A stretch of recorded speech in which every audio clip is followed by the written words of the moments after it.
ফালাকাটার কৃষক বাজারে কৃষকদের থেকে ধান কিনছে রাজ্য সরকার। অভিযোগ, কুইন্টাল প্রতি কমপক্ষে 4 কেজি, কিছু কিছু ক্ষেত্রে 5 কেল করেও বাদ দেওয়া হতো এবং ধান বিক্রির টাকা 72 ঘন্টার মধ্যে উপভোক্তাদের অ্যাকাউন্টে ঢোকার কথা থাকলেও 5 থেকে 6 দিন পেরিয়ে গেলেও সেই টাকা অ্যাকাউন্টে না ঢোকায় কৃষকদের মনে ক্ষোভ তৈরি হয়েছে।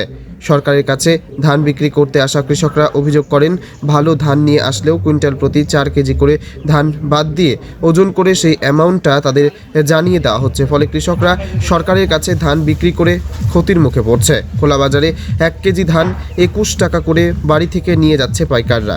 এখানে সরকার থেকে 23 টাকা কেজি দেওয়া হচ্ছে ঠিকই, কিন্তু প্রতি কুইন্টালে 4 কেজি করে মাপে ধান বাদ দেওয়া হচ্ছে এবং বাড়ি থেকে কৃষক বাজার পর্যন্ত আনার গাড়ি ভাড়া এবং সেখানে আনলোডিংয়ের জন্য 8 থেকে 8 টাকা করে প্রতি বস্তা, সেটাও আমাদের দিতে হচ্ছে।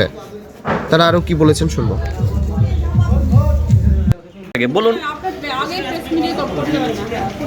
না না আচ্ছা, ধান দেওয়ার পরে টাকা ঢুকছে না অ্যাকাউন্টে।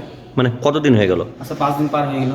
এমনি নিয়ম কি আছে, কতদিন ঢোকা? নিয়ম তো 3 দিনের মধ্যে অ্যাকাউন্টে টাকা 72 ঘন্টার মধ্যে টাকা ঢোকার কথা। 72 ঘন্টা তো পার হয়েছে। এর আগে বছরে যে ছিল সেটা আমার 1.5 দিনের মধ্যে টাকা ঢুকে গেছে এখন। কুইন্টালে 4 কেজি করে কাটে, আর যদি খারাপ ধান হয় তারা 4.5 কিংবা 5ও কেটে নেয়। চার একদম কম্পালসারি। সে আপনি ধানের সাথে সোনা নিয়ে আসেন তবুও 4 কেজি কাটবে। ধানের সাথে যদি সোনা নিয়ে আসেন তবুও 4 কেজি।